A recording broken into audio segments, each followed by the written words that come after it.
আরেকটা কথা না বললে নয়, আমাদের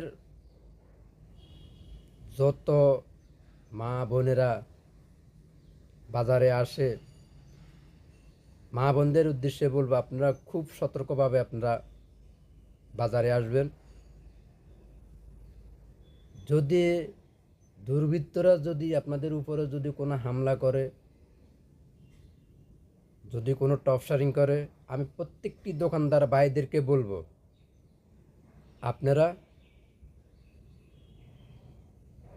ধরবেন, ধরি সেনাবাহিনীর হাতে উঠাইয়ে দিবেন, মারার কোনো দরকার নাই। সবাই ঐক্যবদ্ধে চলুন। আমি প্রত্যেকটি মা বোনদেরকে আবার বলবো, আপনাদের উপরে যদি কেউ যদি টপসারিং করে, কোনো চাঁদাবাজ নিতে আসে, কোনো চাঁদার জন্য যদি আসে, সাথে সাথে আপনারা আমাদের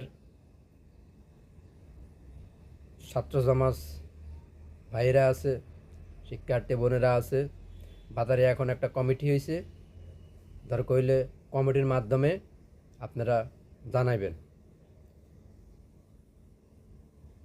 আমি আমার সোহানি বাজার কমিটি ভাইদেরকে বলবো, যে চাঁদা নিতে আসে কোনো দুর্বৃত্তরা যেন আমাদের সোহানি বাজার, আমাদের এলাকায়, শুধু সোহানি বাজার না, পুরো এলাকায় যদি কেউ মন্দিরে আগুন দিতে আসে, মন্দির ভাঙচুর করতে আসে, হিন্দু বাড়িতে আগুন দিতে আসে, ভাঙচুর করতে আসে, তাদেরকে আপনারা ধরে মারার প্রয়োজন নাই। আপনারা আমাদের ছাত্র ভাইদের হাতে উঠে দিবেন, অথবা সেনাবাহিনীর হাতে উঠে দিবেন, সেনাবাহিনীরা যা করার করবে।